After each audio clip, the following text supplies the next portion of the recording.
I chose this project because I saw that there was a need for people with special disabilities to have the resources to better their education and social abilities. I have worked with the Nashville Dolphins for almost 3 years now, and I can't express in words the impact we have on them.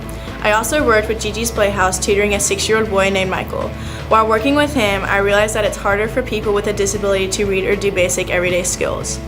The best thing about doing this project is the connections you make with the people you are working with. I have seen one specific child grow and progress in his swimming, and that's because someone was there to help him and push him to be better. I loved every minute of it. I really encourage people to do Service Scholar. Yes, it's a lot of work, but it's worth it when you make the connections that will last you a lifetime.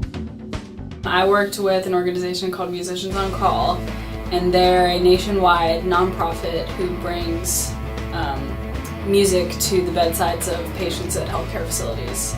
And I chose it because music has brought so much to me and helped me so much throughout growing up, so I knew that if it had helped me that much, then it must have helped even more for them. So I just really wanted to bring something that I loved to people who needed it most. I worked with Bellevue Middle School in Bellevue, Tennessee, and then I also worked with World Leadership School in Pisco Cucho, Peru. I focused on the importance of education in societies, and I compared the developing world of Peru and then the developed world of the United States, and compared the two school systems and how education affects society.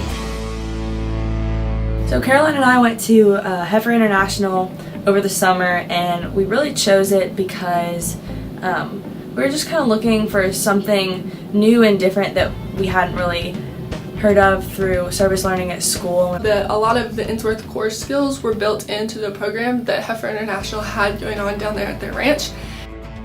The most unique thing was their Global Village program, because they had separate little camps and environments set up throughout some of their land, and they each represented a different culture or a different country that struggles with poverty. And also we learned, on a funnier note, that trying to get piglets in in a pen is a lot harder than it seems.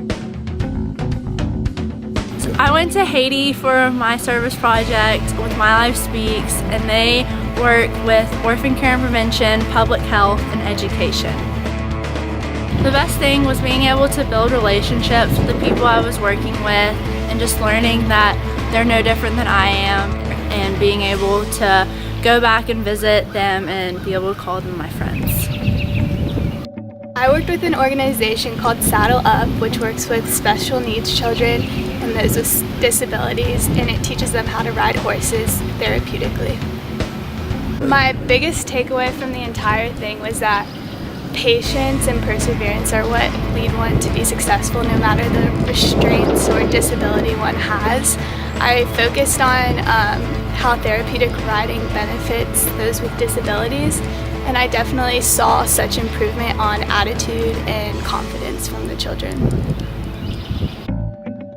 I went to Nations Ministry Center, and I went there because I'd been going there for a while, for a few years before, and I really just wanted to learn more about the refugees here in Nashville and the refugee crisis that's going on right now in the world.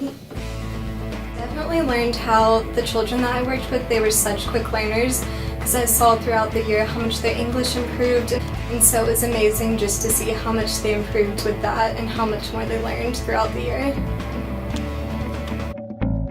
So I worked with Daystar Counseling Ministries, which is in Middle Tennessee. I specifically worked with their summer camp called Camp Hopetown.